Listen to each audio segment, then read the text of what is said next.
Hello friends, आज हम पढ़ेंगे अपनी इस वीडियो में एक्सरसाइज 1.3। एक्सरसाइज 1.3 में आज हम क्या पढ़ने वाले हैं कि हमें एक क्वेश्चन नंबर फर्स्ट गिवन है कि प्रूव करना है कि root 5 is an irrational number. ये हमें क्या करना है, प्रूव करना है।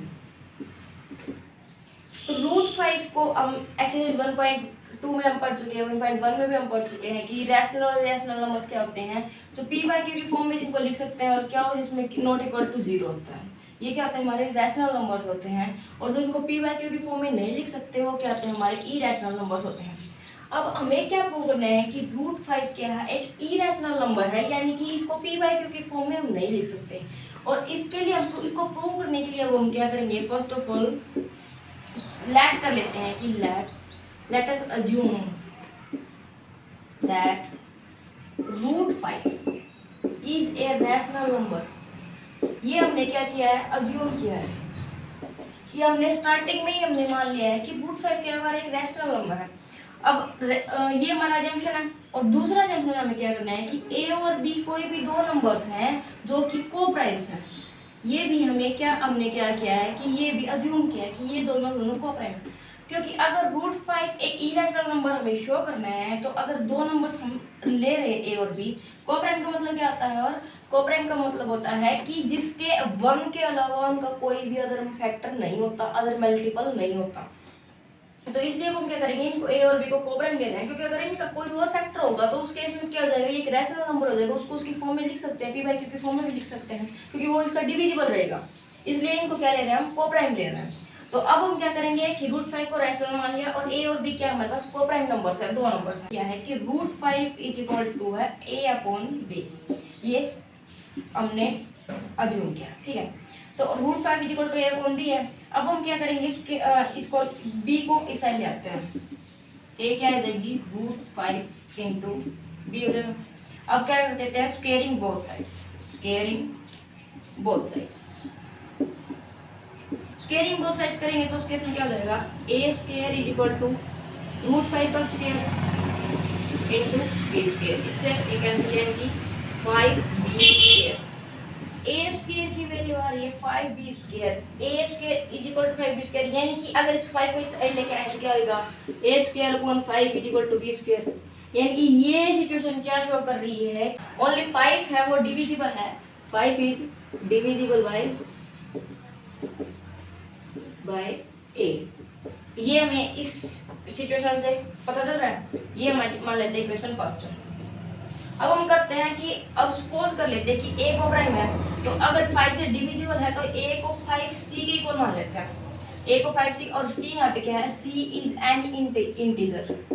भाई अगर 5 से डिविजिबल है तो ये इंटीजर है, 5 इंटू 2 3 4 5 कुछ भी कर सकते हैं, यानी कि c एक इंटीजर यहाँ पे हमने ले लिया। तो a की वैल्यू a इक्वल 5c है, इसको अगर हम इक्वेशन इसमें रखें a square equal 5b square में, a की वैल्यू तो हमारे पास 5c है, 5c का square is equal to b square into 5। ये क्या आ जाएगा, 5 का square 25, c square is equal to b square into 5। अगर इसको से कटेंगे तो 5, यानी कि b स्क्वायर की वैल्यू हमारे पास क्या आई 5c स्क्वायर। अब ये सिचुएशन भी एज इट इज यही है कि b a square equal to 5b square था, b square equal 5c square, यानी कि ये सिचुएशन भी क्या शो कर रही है कि 5 भी डिविजिबल है b से, 5 is divisible by is divisible of b, यानी कि 5 b का भी डिविजिबल है। इन दोनों सिचुएशन से इक्वेशन 1 और 2 से हमें क्या पता चल रहा है कि a और b का कोई अदर फैक्टर 5 भी है। अदर फैक्टर अगर 5 है तो इसका मतलब क्या हुआ कि ये दोनों के दोनों कोप्राइम्स नहीं है। अब हमें क्या पता चला है कि a और b का कोई फैक्टर 5 भी है, यानी कि हमारा जो अजम्पशन था कि हमें इससे क्या कंक्लूजन मिला है कि a और b कोप्राइम्स नहीं है। दूसरा कि अगर a और b अगर कोप्राइम नहीं है तो रूट 5 क्या है, रैशनल नहीं है, यानी कि हमारा अजम्पशन गलत है और रूट 5 है वो रैशनल नहीं है, एक इरेशनल नंबर, यानी कि root 5 is an irrational number. यही हमें प्रूव करना है। सेकंड में क्या करना है, prove that 3 + 2 root 5 is irrational. ये हमें 3 प्लस 2 रूट 5, अब की बार हमें इरेशनल प्रूव करना है। 3 plus 2 root 5 is rational number. और दूसरा कि ए और बी हैं, A and B are coprimes, और बी है वो नॉट इक्वल टू 0 है। तो इसमें जो प्रोसेसिंग है बिल्कुल same to same question first की तरह ही रहेगी। तो इस अब हम क्या कर लेते हैं कि 3 प्लस 2 रूट 5 को a अपॉन बी के इक्वल मान लेते हैं। तो 2 रूट 5 को साइड रखते हैं, इसको चलेंगे। तो 2 root 5 is equal to a upon B minus 3। अब 2 को भी साइड लेके जाएंगे तो root 5 is equal to a upon B minus 3, और इसके डिवाइड बाई 2, यानी इसको क्या लिख सकते हैं हम, root 5 is equal to a upon 2b और माइनस 3/2, इसकी अंदर मल्टीप्लाई कर दी 1/2 की, तो 3/2। अब हमारे पास क्या आ गया कि a रूट 5 की वैल्यू हमारे पास इसके इक्वल गिवन होगी हमारे पास। अब देखते हैं कि a और b क्या है, दोनों इंटीजर्स हैं। स्टार्टिंग में हमने जो किया था कि a और b दो नंबर्स हैं, इनकी दो इंटीजर्स हैं, आर इंटीजर्स। अगर ये दोनों के दोनों इंटीजर्स हैं और b इसमें नॉट इक्वल टू 0 है, तो अगर ये हमारे पास इक्वेशन क्या है, a upon 2b minus 3 upon 2, ये हमें सीधा सीधा दिख रहा है कि ये क्या है, एक रैशनल नंबर है, क्योंकि ये p/q के फॉर्म में भी है, दोनों इंटीजर्स हैं और b की वैल्यू नॉट इक्वल टू 0 है। तो इस केस में क्या है कि ये क्या है, एक रैशनल नंबर है। अगर a अपॉन 2b माइनस 3/2 एक रैशनल नंबर है, तो ये क्या इंप्लाई करता है कि this implies root 5 is also an irrational number, also a rational number. हमारी एजम्पशन के अकॉर्डिंग रूट 5 हमारा क्या आ रहा है कि एक रैशनल नंबर है, लेकिन हम पहले इक्वेशन में ये प्रूव कर चुके हैं कि रूट 5 क्या है, इरेशनल नंबर है।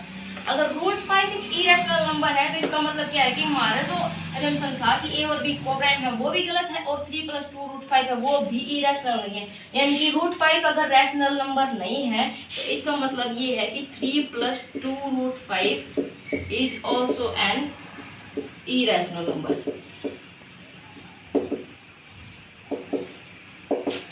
नंबर क्वेश्चन थर्ड में हमारे पास 3 पार्ट गिवन है और हमें तीनों को ही इरेशनल प्रूव करना है। तो हम पार्ट फर्स्ट ले रहे हैं 1/√2। 1/√2 को हमें इरेशनल प्रूव करना है। Processing same to same question first और सेकंड की तरह ही रहेगी कि लेट कर लेते हैं कि 1/√2 क्या है, एक रैशनल नंबर है, is a rational number, also a and b are coprimes. अब हम क्या करते हैं, 1/√2 is equal to a upon b।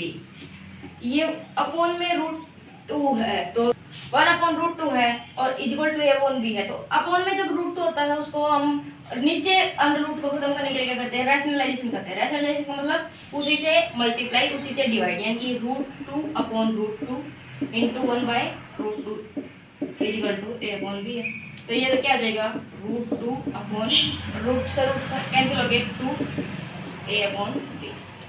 अब हम करेंगे तो √2 को इस साइड रख लेते हैं, और अगर इस 2 को उस साइड भेजेंगे तो मल्टीप्लाई में 2a अपॉन b हमारे पास ये आ गया। अब हमारे पास क्या है कि √2 is equal to 2a upon b। हमें पता है कि a और b दोनों इंटीजर्स हैं, ये p/q के फॉर्म में भी है, और इसका b की वैल्यू है वो नॉट इक्वल टू 0 है। तो इस केस में क्या हुआ कि 2a अपॉन b है वो क्या है, ए रैशनल नंबर। ये रैशनल नंबर हो गया। तो इसका मतलब क्या है कि ये रैशनल नंबर है, तो हमारा जो अजम्पशन है वो रॉन्ग हो जाता है, क्योंकि ये दोनों कोप्राइम्स हैं, ये एक इरेशनल नंबर है। अगर ये रैशनल नंबर प्रूव होता है तो हमारा अजम्पशन दोनों के दोनों अजम्पशंस रॉन्ग हो जाते हैं कि 1/√2 एक रैशनल नंबर नहीं है, ए और बी दोनों के दोनों कोप्राइम्स नहीं है। तो इसकी वजह से सिचुएशन क्या प्रूव करेगी कि 1/√2 क्या है, एक इज एन इरेशनल नंबर।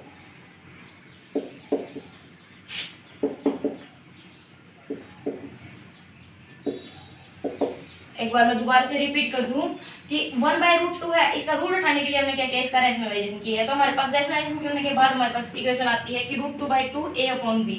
√2 को इस साइड रखेंगे तो रूट 2 की वैल्यू आएगी 2a/b। तो 2a/b क्या है, एक रैशनल नंबर है, लेकिन हमें पता है कि a और b दोनों कोप्राइम है, यानी कि a/b क्या है हमारे पास, हम स्टार्टिंग में अज्यूम कर रहे हैं कि ये कोप्राइम है, इसका मतलब a/b की वैल्यू कभी भी रैशनल नहीं होगी, ये इरेशनल नंबर रहेगा। तो ये हमारे पास क्या आ रही है कि ये रैशनल नंबर है, यानी कि हमारा जो जंक्शन है यहीं पे गलत हो जाता है। तो इसका अगर ए का जंक्शन गलत हो रहा है तो इसका मतलब क्या है कि 1/√2 क्या है, इरेशनल नंबर है। पार्ट सेकंड में क्या प्रूव करना है हमें, 7√5 इज इरेशनल। हमें 7√5 को इरेशनल प्रूव करना है। एक तो हमें पहले पता है कि √5 क्या है, इरेशनल नंबर है, तो लेट कर लेते हैं कि 7√5 है वो रैशनल है, इज रैशनल। पहला दिन और ए और बी क्या है, आर कोप्राइम्स। तो अकॉर्डिंग टू सिचुएशन क्या करते हैं कि 7√5 इज इक्वल टू a/b। अगर √5 को इस साइड रखो, 7 को इस साइड लेके आऊँ तो √5 इज इक्वल टू a/7b। ये क्या शो कर रहा है कि a/7b क्या है, रैशनल है। और इसका मतलब ये, अगर ये रैशनल है तो इसका मतलब क्या है कि this implies √5 is also rational.